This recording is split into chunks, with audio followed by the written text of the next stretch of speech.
In a wasted land where men clash in a brutal war, one side drags a hydra-like beast into the fight, and amid the chaos a soldier lunges forward and drives his blade through another man's throat. The dying man tries to speak, but only blood fills his mouth as the attacker yanks the weapon free, letting him collapse. The soldiers nearby stare at the killer with dread. He sways for a moment, and they assume he is spent, so they rush him. He lifts his head and says that his heart feels ready to explode, that each breath scrapes like a knife across the roof of his mouth, and that he has no clue if the liquid running down his face is sweat or blood. Every sense screams that all of this is real. He tightens his grip on his blade while glowing windows appear around him, announcing that several hidden traits have awakened at once. The men tighten their circle, saying that they can finally finish him now that he is worn down.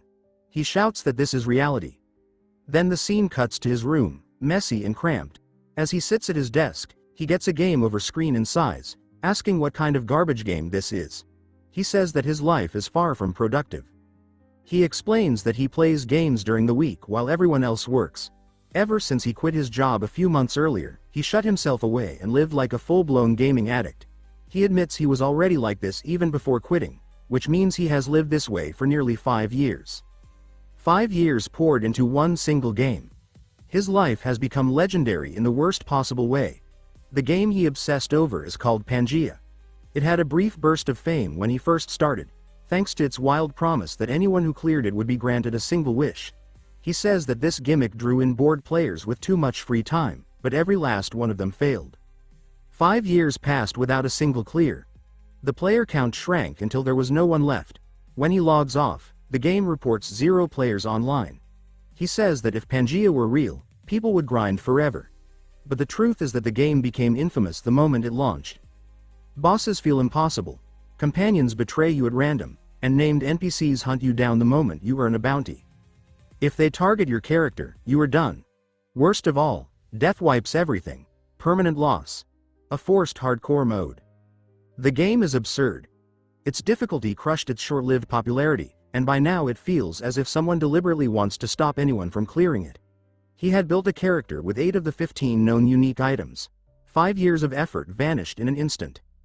He stares at the screen when the game announces that his character has been deleted, but he has earned 1.6 million soul points.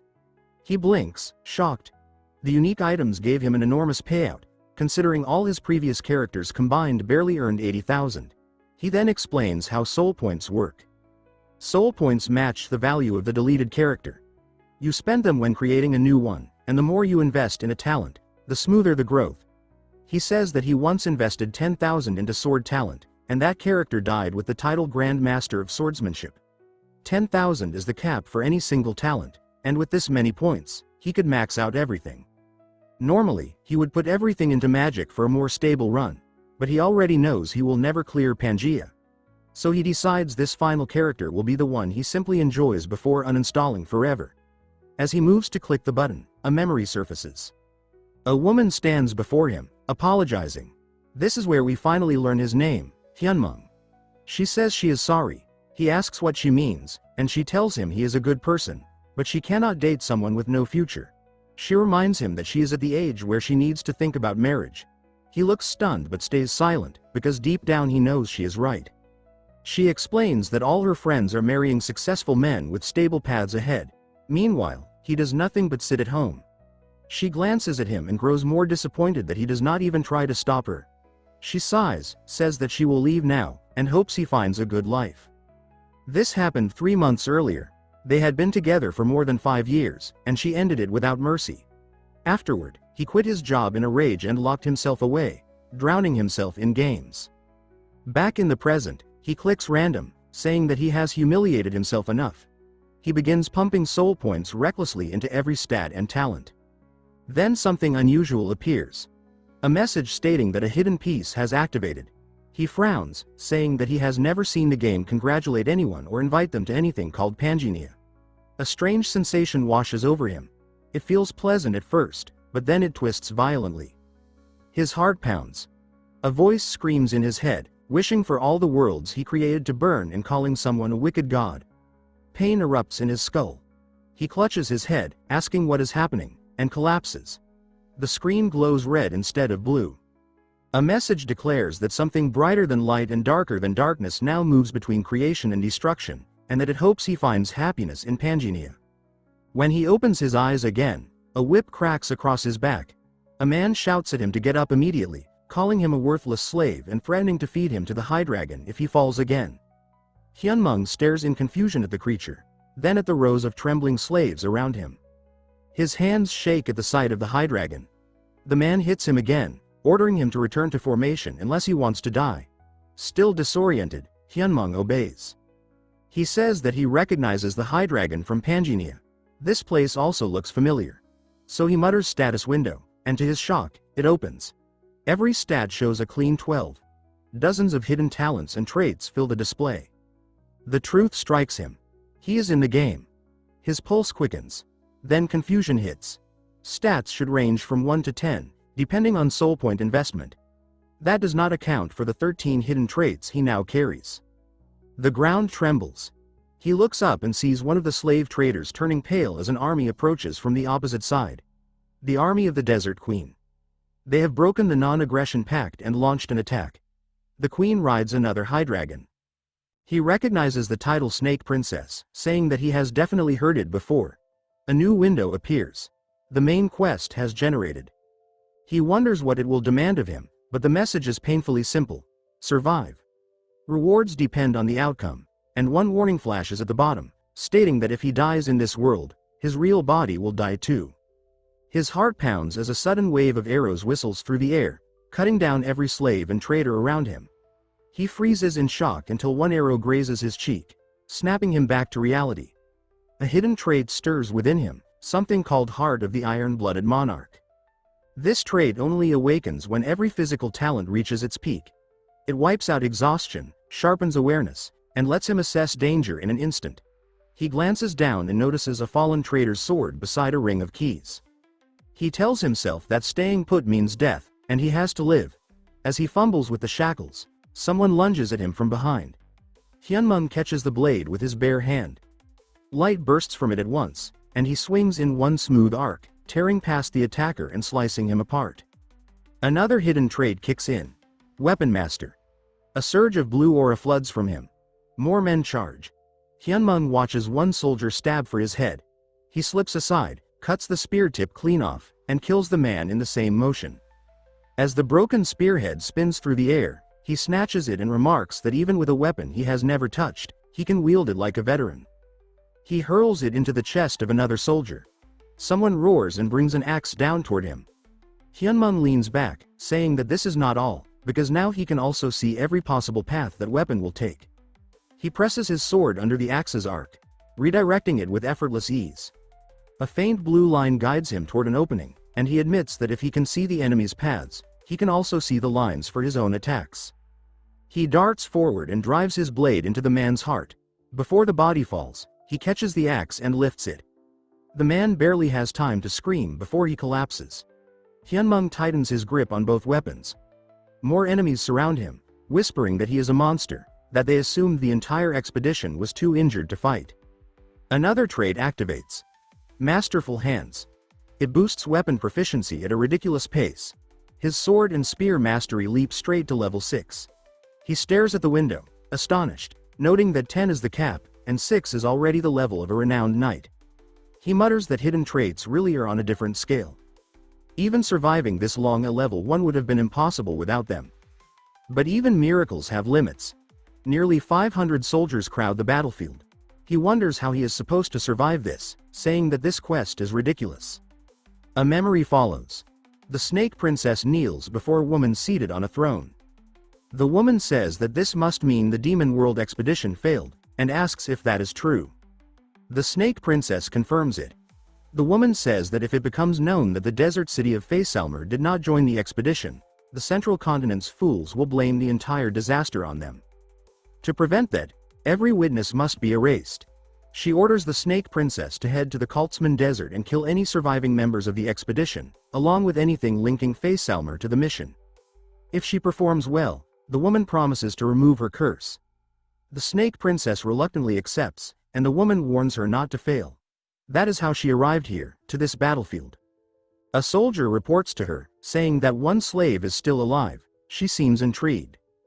Back with Hyunmong, the ground is soaked with bodies. He is still standing, barely winded, though breathless. His level rises to 2, restoring his health, mana, and wiping out his fatigue. The sudden revitalization makes the remaining soldiers uneasy. Then the Snake Princess orders them to step aside. They freeze, stunned that she is present, while Hyunmong mutters that her arrival was inevitable. We learn her full name. Isabella von Derzhin. She is level 8. She cannot leave the desert because of the Queen's curse. Beyond that, Hyunmong cannot read any more details because his understanding of her is too low. He knows he cannot defeat someone at level 8. Level 10 is the maximum any being can reach, and level 7 already marks a level of strength few can rival. Anyone beyond that belongs among the elite of major factions.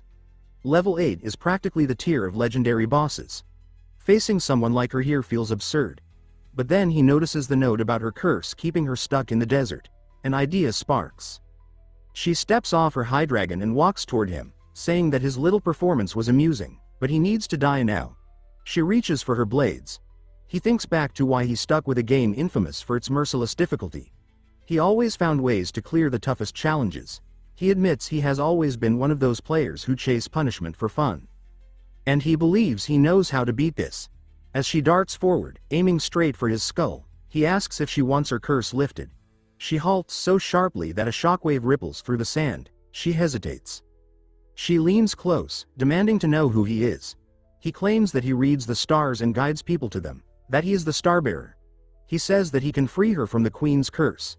She looks genuinely startled, and he says that this means his gamble worked. The Starbearer class exists only for NPCs and appears only when they transcend the level cap. He is obviously not a true Starbearer. But to break the Queen's curse, one must receive the blessing of the stars, something only a Starbearer can give. Since Isabella longs to escape this desert prison, she has no choice but to listen. He knows this because she is one of his own creations. She was a character he abandoned after choosing the wrong starting point. The curse in gameplay terms is just a boundary limit meant to keep players inside the starting region during early progression. Unlike him, she was meant to reach the end of the world and see the true ending. Instead, he left her trapped like a caged bird. She asks for his name. He gives the alias Randolph. The system accepts it, so that becomes his new identity. They lock eyes. She eventually turns away and says that she will postpone killing him, but if he lies, she will tear him apart. She instructs her soldiers to treat him as an honored guest and guard him carefully. The main quest now registers as completed. The results are so extraordinary that his rewards are reassessed upward. Several constellations take interest in him. The bonuses keep climbing until he finally receives a fragment of the golden scale, the soul of a high dragon, and the sword of Michaela. He collapses to the ground, murmuring that he somehow lived. His vision blurs as the system tallies his score. He has earned 220 points and will be added to the Hall of Fame for the main quest. That night in the palace, he lay back in a wide marble tub, steam curling around him as he studied his status windows and the pile of rewards he had earned. He said that the soul of the High Dragon was notorious for having dropped only once since the game's release, and he added that the Sword of Michaela was considered essential for the early game. He never imagined he would obtain both at the same time. What puzzled him most was the broken piece of the golden scale. Its description mentioned some strange form of synchronization between reality and Pangea, and he wondered what that meant. 3 women suddenly entered the room and asked if they could wash him. He said they could only wash his feet, already aware that this was a test. As they kneaded at his ankles, he explained to himself that these were Isabella's chambermaids. If he reacted to them in any suspicious way, she would assume he was lying, because a Starbearer was said to be free from all desire. He tried to think of his elderly grandmother to keep himself under control. He squeezed his eyes shut, but temptation dragged them open again. He found himself staring straight at one woman's curves and hurriedly opened a status window to block his view. Something in the corner of the display caught his eye. His breakdown of Pangea had reached almost 8%. A leaderboard appeared as well, listing main quest points next to a warning. The barrier between reality and Pangea was fracturing, and once the breakdown passed 10%, the first crack would form. He wondered what that meant and then looked at the rankings. Randolph, his in-game identity, held the number 1 position. Because of his survival ranking, he had unlocked the logout function. A note warned him to be cautious, since his character would remain vulnerable while he was logged out. One of the women called to him, but he ignored her. He recognized two names on the leaderboard, Gracia and I Love Mint Chocolate. He had assumed they quit since they vanished years ago, but now he realized they must have been summoned into this world as well. And if he had a logout button, then he could actually escape this cursed place. He raised a hand and told the chambermaid to stop, claiming that he needed to communicate with the stars. She insisted they were under strict orders to care for him, but he replied that if he failed to commune with the stars, his powers would fade. He told them to check with the princess to see if she wanted that. One of them paled and ran off. He then said that he would meet the princess once he finished speaking with the stars. After the door shut, he muttered that he was relieved the lie worked. He feared he would be stuck here forever, and now he planned to log out of this ridiculous game. He pressed the button. A warning flashed, reminding him to keep his character safe because death in-game meant death in reality. Even so, the logout completed, and darkness faded into the real world. But outside, chaos raged. Flames engulfed the streets. A massive creature stalked through fire. Sirens echoed as an emergency alert blared. He rushed to the window, demanding to know what was happening, and saw a praying mantis monster towering just below him. It fixed its eyes on him and shrieked. He fell backward in terror, asking why monsters from Pangea were suddenly in the real world. Something slid from his pocket. It was the golden fragment he earned as loot. A brief flashback revealed that moments earlier, he had woken thinking it was a vivid dream. But the bag from Pangea and a glowing yellow item lay on his desk. He asked if those things had always been there. That was when he realized everything was real. He checked the game's homepage, only to find the page gone. Then he heard screaming outside as people shouted about a monster. The mantis had already killed several people. Police officers fired at it, shouting that the situation was an emergency. He stared out the window and said that this must be what the warning about the boundary meant. Panic surged as he wondered what to do. He clutched the fragment and felt something pulse. A thought hit him. If monsters from the game could cross into reality, then perhaps the items he obtained could work here as well. He scrambled toward the bag and pulled out both the Michaela sword and the soul. He had no idea how to use them. In the game, he only had to double-click. He checked the golden scale's description. It said he could synchronize reality and Pangea, and that he could toggle it on or off. He activated it at once, saying it was his only chance. Outside, a woman ran through the ruins clutching her child. The child asked where her father was, and the mother said he would catch up. Debris rained down. She shoved her daughter away just as the wreckage crushed her. The daughter cried.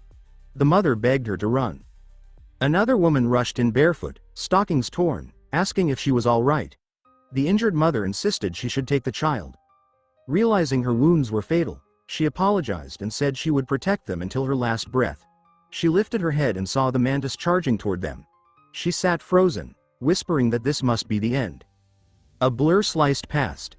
The monster's head flew off. Hyunmung landed in front of them and tore into the creature's body. The surviving woman stared in stunned relief, asking herself who he was. Another mantis lunged at him, and she shouted a warning, but one of the high dragon's heads snapped out and bit the insect in half. She gaped, demanding to know what that thing was, as the high dragon roared. Hyunmung climbed onto its back and told her to stay where she was. She could hardly breathe, wondering if she was dreaming. She had just seen a hero appear from nowhere. The child ran to her dying mother, and more bystanders rushed to help. The woman turned at the sound of more fighting and watched Hyunmung slice through another swarm of mantises. She whispered again, asking who this man was. News outlets began reporting that monsters were appearing across the world, not just in Korea. Civilians were dying, cities collapsing. But monsters were not the only newcomers. Warriors from Pangea emerged as well, cutting down creatures immune to bullets with ease. A man strapped on armor, announcing that no one should fear, because he would protect them. The world was transforming by the hour. Elsewhere, a man watched the reports on his phone. He said the others were fools for wasting their fragments. Reality and Pangea were merging, and now it was confirmed. His player name was Massacre. He said that an age of chaos had begun, that everyone was now a competitor, and that soon the two worlds would fully fuse. Anyone who secured fragments would become the central figures of the new era. The ranking board, unchanged for 2 full years, had finally shifted. At the very top sat an absurd score of 220 points. He found himself placed at number 5. He wondered if Randolph might also be Phantom. Phantom, also known as Ghost, was a mystery to everyone. No one ever learned his real name. Players simply called him by those two titles. Phantom was the first to build an NPC-led expedition into the demon realm. He was the only one who came close to reaching the true ending of Pangea, though the expedition collapsed in complete disaster. He was undeniably the strongest player to ever touch the game. Because the system summoned a person as their most accomplished character when they died, Phantom must have been dragged into Pangea the moment the expedition failed. Even though appearance and gear reset, talents carried over, which explained why his score had become so outrageous. Back in Pangea, Randolph regained consciousness. He said that monsters were appearing in reality, and players were being summoned as well, wearing the forms of their in-game characters. The situation was growing clearer by the minute. With his final character before all this, he had nearly reached the ending through the Demon Realm expedition, but elite NPC mercenaries constantly slowed them down. Even friendly companions betrayed them out of nowhere. Every possibility he planned for collapsed under strange interference. But now he wondered if those NPCs had actually been players summoned just like him. Players who did not want the ending reached. Players who saw him as a rival. He remembered how often he was targeted back then. Maybe the betrayals were not random at all, and with the boundary between worlds now broken, logging out meant nothing. If he wanted to survive in both realms, he needed to become stronger as fast as possible. He entered Isabella's chamber. She asked if he was done consulting with the stars, and he answered that he had come to uphold his promise. She said that was good, but he told her he needed one thing from her first. She asked what he wanted, and he replied that he needed to go to the sanctuary. She looked at him as though he had lost his mind. He explained that the second main quest required him to obtain a class there, and said a star rested inside. This was indeed the second main quest. It would end as soon as he acquired his class.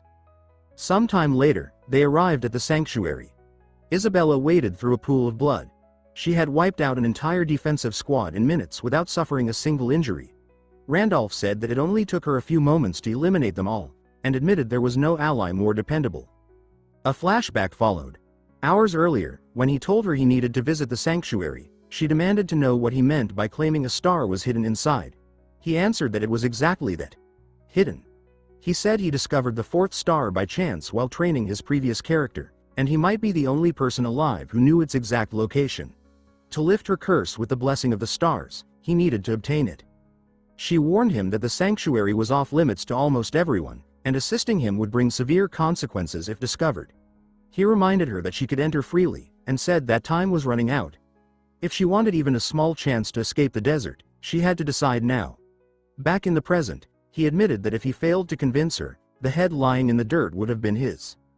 They reached a staircase descending into darkness. He said this was sacred ground. Inside, the hidden sanctuary generated a new subquest. They would be rewarded according to how much he explored. A warning stated that the recommended level was 8, and the area overflowed with poison and demonic energy. Anyone lacking demon resistance would die instantly. His hidden trait, Giant's Demon Resistance, activated automatically. He said that without it, he could not even step foot here. Ordinarily, a level 2 beginner would be doomed. If he sent Isabella ahead and focused on the exploration subquest, the rewards would be incredible. But that was irrelevant for now, because this place held the class he wanted most. The quest would end the moment he claimed one, and the reward would change depending on the class tier. He smirked, saying he knew exactly which one he planned to take. Isabella glanced over a ledge. The drop was impossibly deep and the pillars stretched far apart.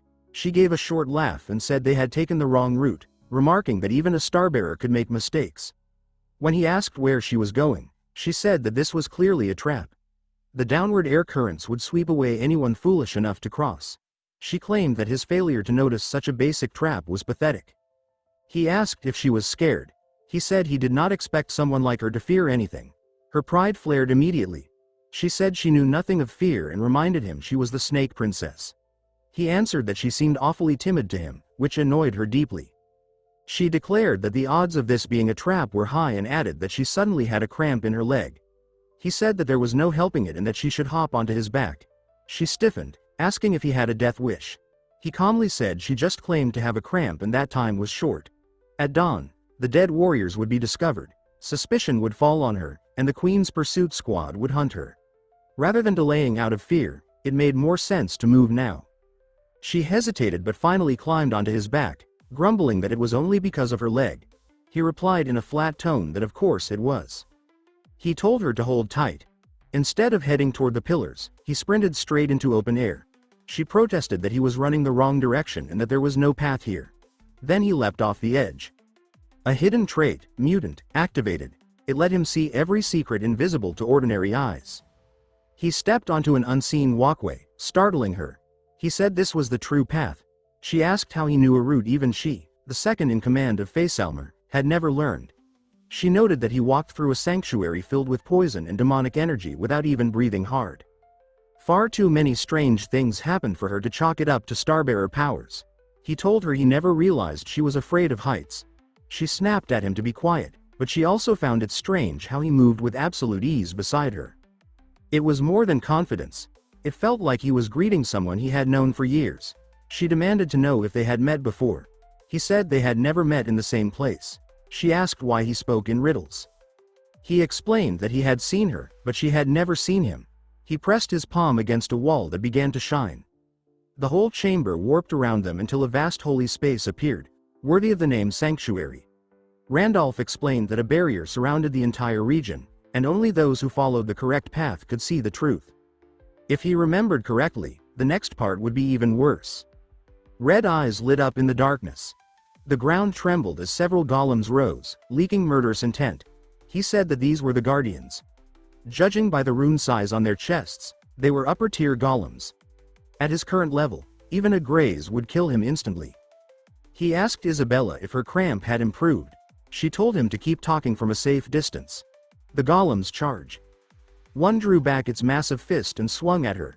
She grinned and sliced the creature apart in a single motion, tearing off the entire right side of its body. Isabella told Randolph that the fight would be over soon. She darted across the broken bridge, slicing one golem cleanly in half as the other two toppled toward her. Randolph said that for someone classified as an assassin, treating national-level golems like ordinary fodder was absurd. Even though he had created her character, he still found her power hard to accept. She tore through the remaining golems without hesitation. He said that this was what it truly meant to be level 8. A notification appeared, informing him that he could now acquire the class Golem Maker. He wondered if the system was counting Isabella's kills as his own, and if so, then the system must be recognizing the two of them as a party.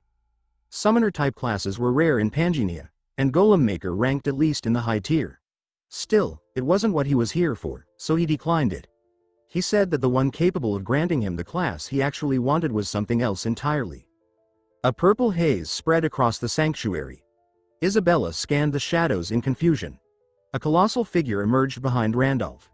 The window announced that the ancient king, master of the mountain, buried beneath the nameless star, had awakened in fury. Randolph said that it had finally appeared. This was the greater god who guarded the stars. It was the ancient king Dramit. The message warned that Dramit was only recommended for level 10 players. As the beast drew close, Randolph said that the pressure was crushing and confirmed this was indeed the mountain guardian. Isabella asked if he truly expected her to deal with such a creature, but he told her not to worry. He insisted Dramit was gentle despite his appearance and would never strike first. Dramit immediately swung at her. She barely dodged. The attack skimmed past her and sent her crashing onto her back. Randolph stared, baffled, and Isabella shot him a murderous glare. He said something was off. He remembered Dramit as a friendly creature who guided travelers. Isabella demanded to know in what world such a monstrous serpent could look friendly. Dramit's voice echoed as he labeled Isabella the challenger of the sanctuary and ordered her to defeat him. She tried to explain she wasn't challenging anything, but Dramit insisted she had slain his sentinels and now denied her intent. Realizing the misunderstanding, she braced herself as Dramit launched a massive tail swipe, telling her that if she could not prove her worth she would die here. She rolled away from the blow, shouting that she wasn't the challenger. She yelled for Randolph to stop standing like an idiot and do something. He said that when he cleared this place before, he had no memory of fighting Dramit, and began wondering what changed. Then he realized the truth. The ancient king guarded the star. According to the lore, Dramit was an enchanted beast whose body grew vast and wise from absorbing the star's spiritual energy. When Randolph had come here with Wilhelm, a level 10 5-star transcendent, Dramit led him straight to the star without a battle. The answer was simple. Wilhelm had been qualified. Anyone weaker was treated as an intruder. Back then, Randolph had been far stronger. Now the roles were reversed. While he contemplated his next move, Isabella continued fighting desperately and was hurled across the floor. She said that the sanctuary's poison was slowing her body and wondered if trusting a supposed starbearer had been a mistake. Dramit lunged to finish her. Randolph shouted, commanding Dramit to stop. The shock of his voice sent waves through the air. Dramit froze and glared at him, asking how Randolph knew his true name. Randolph answered by declaring that Dramit's master, Wilhelm, had returned. Dramit drew back his tail in disbelief, then laughed, the sound rattling the chamber. He said that Randolph had not received the proper star. Wilhelm, he explained, had been powerful, a flawless transcendent, worthy of commanding him. But Wilhelm failed the Demon Realm expedition. All his stars fell. He died an absolute death. Dramit said that even if Wilhelm was gone, someone as insignificant as Randolph had no right to speak his name. He swung an attack at Randolph. Randolph did not flinch. He instead told Dramit to honor the contract they forged. Dramit stopped. He asked how Randolph could possibly know about that contract. No one alive should be aware of it. Randolph smiled and recited the terms. Whoever possessed the Guardian's true name and qualified as the mountain's new master would command Dramit. The contract could never be revealed, or the one who exposed it would die from the curse. He only repeated it because he remembered the lore. Thankfully, the game's rules still applied, and because Randolph's body was not Wilhelm's, he was immune to consequences meant for Wilhelm. Dramit asked who he truly was. Randolph responded that if Dramit wanted answers, he should guide him to the star so he could prove himself. Dramit warned that the star showed no mercy to the unqualified. Anyone approaching it would ignite in flames. Randolph smirked and asked if Dramit feared that the star might recognize him as the true master. Dramit scoffed, saying Randolph was nothing but a fragile brat who looked like he would crumble under one bite. Still, because Randolph knew of the contract, killing him felt wrong. He said the star would decide his fate, and slithered ahead to lead the way. They followed through winding corridors. After a while Isabella asked if this was truly where the star was kept. Randolph said yes. The object sitting on the altar was the star. It was a skull. She demanded to know how a skull could be a star. Randolph explained that it was Leah's skull. When Leah, one of the twin goddesses of Pangenia, died, her body shattered into 32 pieces scattered across the land. These fragments were called stars. He suspected this was the same entity who granted him power in reality. He said stars were catalysts that allowed players to achieve transcendence. As he picked up the skull, a deep hum filled the air and a vortex of fire erupted around him. Isabella cried out, asking if he was alive, and Dramit laughed, saying he had warned him. He said Randolph would burn approaching the star. Inside the flames, Randolph growled in irritation. The star only killed a player when they reached it by skipping Dramit through a glitch. No matter how messy this run was, he had fulfilled the requirements. The real question was whether he could receive the class he sought. If someone acquired a star without a class, the star would assign them one directly. He had never tried it himself, but he had learned it by accident. Leah's skull spoke a single word. Void. Then it listed each of his 13 traits, declaring he would be the one to face destruction. The skull shattered. A divine aura burst outward. He acquired star energy, the main skill star Pierce, and the sub-skill blessing of the stars. The star effect activated, giving him +5 to all stats and granting him even more power each time he collected another star. Even after transcendence, the star effect would persist. A new message confirmed his class, Star Successor. Flames died. His hair settled. He turned to Isabella and asked what she planned to do once her curse was broken. She answered that once her curse was gone, she wanted nothing more than to leave the desert and track down the remnants of her family bloodline. Randolph replied that he would grant her the blessing she needed to walk out of the sands, but only under a single condition. When she asked what he desired, he said that he wanted her to serve under him for 1 year. After that, he promised, he would release her and personally help her search for her kin. Her thoughts drifted back to the time she was fooled by the Queen's honeyed lies. She began to say that she was afraid of repeating the same mistake, but Randolph placed a hand on her shoulder and told her that he was not the Queen and had no intention of deceiving her. She realized that everything he had said so far had proven true. With reluctant resolve, she accepted the terms and declared that she would serve him. She dropped to one knee in front of him. He told her that she had made the right choice. Then he turned to Dramit and asked if it was true that the one who possessed the star was, by definition, its master. Dramit confirmed that this was correct. Randolph then told him that it was time to lower his head. With the second main quest completed, the results sent a chill through players across Pangea. The Hall of Fame updated again. The constellations showered Randolph with praise, and additional rewards poured in. Several battle-focused constellations began to pay very close attention to him. Far away, the queen whom Isabella once served seethed with rage. She was informed that Isabella had supposedly entered the sanctuary together with the slaves she captured. She ordered her forces to apprehend the two of them immediately. Back in reality, in a quiet cafe, two men sat across from a woman, discussing the new rankings. They asked her if she really believed Randolph was Phantom. They said that even if they ignored his main quest score, surpassing Gracia's class score should have been impossible unless someone knew the game down to its core systems. They argued that if Phantom, the elusive 5-year veteran ghost player, had finally stepped onto the stage, it would cause a massive uproar. One of the men, who appeared to be the other's twin, said that they should try contacting Randolph before anyone else did. The woman asked how that would even be possible when they had searched for Phantom for years without finding him.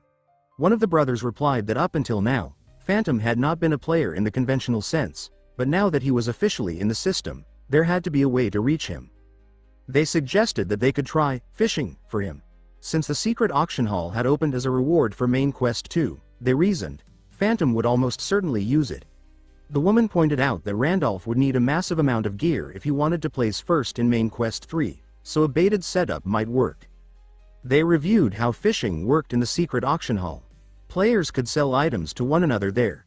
A player would put up a high-value item at an absurdly low price, then use a talisman ability to attach a tracking effect to whoever bought it. Newbies who did not know about this trick would purchase the bargain item, then be hunted down, robbed, or murdered. One of the twins asked if Phantom would really fall for such a cheap scheme. If he truly was Phantom, he would know every talisman option in the game. The woman said that, strangely enough, he might still be vulnerable. She reminded them that Phantom had failed, but he had still launched the grid expedition. That kind of reckless decisiveness was far from normal. If he saw an irresistibly cheap item in the auction hall, he might grab it without hesitation. If that happened and he came straight to them, they would be dead. That, she said, was the Phantom she knew of. They needed to meet him first, and then kidnap him, or rather, invite him to join their guild. Both brothers immediately started talking about involving the police, clearly rattled, while the woman spiraled, insisting that Phantom must be an incredible person in real life, maybe even a CEO of some giant corporation. She went off on a tangent about geniuses and psychopaths. The perspective shifted to an alleyway. Outside it, a man checked the updated rankings for the second main quest. It was Massacre. He wondered what kind of class could possibly earn that many points and muttered that he would be avoiding the secret auction hall for a while. It hardly mattered. In reality, he was already hunting people. He said that if he simply killed anyone near the top of the rankings, his standing would rise again anyway. Back in Pangea, Randolph's Sanctuary subquest reached 100% completion. The system announced that he was the first player to achieve a perfect clear, granting him the title Conqueror of a Sanctuary. He received a teleport book as a reward. It allowed him to teleport once per day to any previously explored location, with a remarkably short cooldown of 30 seconds. He remarked that the teleport sensation was not nearly as unpleasant as he expected, and now he could leave the sanctuary while also completing the exploration. 2 birds with 1 stone. A notification then informed him that he had leveled up to 3. He observed that it was indeed slower than normal progression, but his stats had tripled since the last time he checked them. He noted that the more talents a character possessed, the more experience was required. His own requirements were likely 10 times higher than average, but in return, his stat growth was far steeper, so he had no real reason to complain. What mattered most now was the main quest reward. He had received 2 items that were absurdly rare for his current level. One of them was the Shadow Cloak. When activated, it turned the wearer invisible. It was essentially free stealth, the kind of thing you would only expect from a Harry Potter cloak. Dramit slid across the stone floor, then paused. He said that he could feel approaching footsteps. Intruders were drawing near. Isabella suggested that it was probably the Queen's pursuit unit. Randolph commented that they had stayed here longer than they should have, and Isabella asked what he planned to do.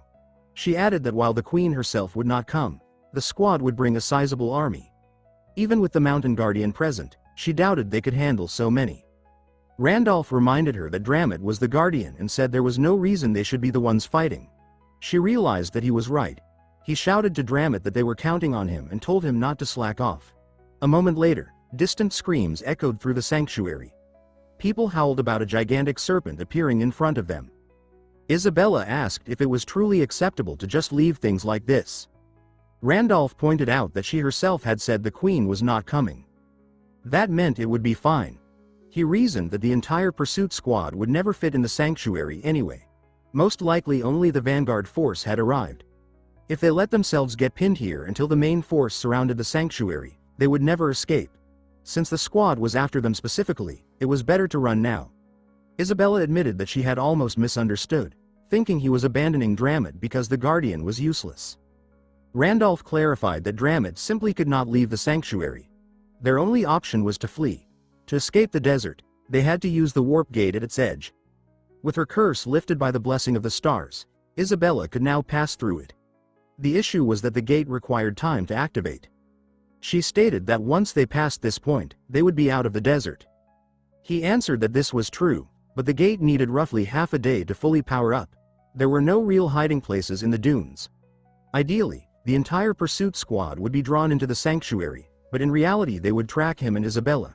However, with Dramit stalling them until they realized the pair had left, they would gain precious time. During that window, he intended to communicate with the star again. He reflected that Pangenia was important, but reality mattered just as much. He could not stay logged in forever. He asked Isabella if he could trust her to guard him. She drew her daggers and declared that she would protect him. He initiated logout.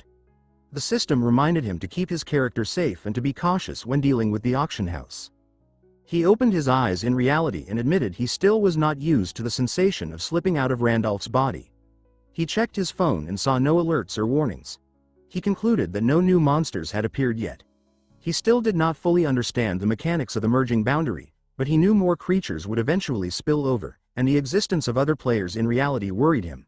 Because of that, he decided he needed to return periodically. His phone buzzed with a message asking how he had been. The sender was Kim So-yeon. The scene cut to a cafe. He told his ex not to push her luck, complaining that he already bought her food and clothes, and asked what more she wanted. So-yeon replied that he was supposed to be rich, and that he acted like it. She claimed she had said nothing wrong and accused him of being cheap. He suggested they talk in person and she answered that she had nothing left to say because she was meeting a friend. As she prepared to hang up, he asked who she planned to meet, but she brushed him off, calling him annoying. She added that although Hyunmung was pathetic, at least he listened to her. She said she should have held on to him longer and admitted that if he had simply had more money, she never would have broken up with him. She grew excited, saying that he had already arrived earlier, so she decided to make him wait. Hyunmung sat across from her. When he asked what she wanted, she said she hoped they could take their time and talk things through, and then asked if he had plans later. She commented that his aura felt different and that he looked more fit. He answered that he just wanted to know her point and told her to say it quickly, since he planned to leave soon. She replied that he was acting strangely proud compared to the past. She remarked that some habits never change, because he still came whenever she called, and she liked that about him. After their breakup, she claimed she finally realized how good he had been and regretted letting him go. She asked if he had missed her. He thought to himself that he might as well order a drink, since she had summoned him here and still had not offered to buy him anything. As she continued talking, he mentally checked out. When she called his name again, he said that if she was finished, he would be going. She asked where he was going and insisted she had just admitted she missed him, saying all of this was because of their breakup. He interrupted her and asked if her new boyfriend knew they were meeting. He pointed out that if she intended to flirt with multiple men, the least she could have done was delete her photos, not just her public profile picture. He stood up and said he was leaving. She begged him to wait. He reflected that in the past, he would have panicked in this situation, but now he felt unusually calm. He wondered if Randolph's growth was affecting him too. Outside, a crowd had gathered. People shouted about a stalker. A man pulled out a box cutter and sneered, asking if everyone was enjoying the show. He seized a woman by the hair while she screamed and told him to let go, calling him a pervert. He shouted that everyone always looked down on him and announced that he intended to kill her. She squeezed her eyes shut. A hand clamped around the man's wrist. The attacker demanded to know who had grabbed him. The woman looked up. It was the same woman rescued during the first monster outbreak. Hyunmong told the man that he had done enough.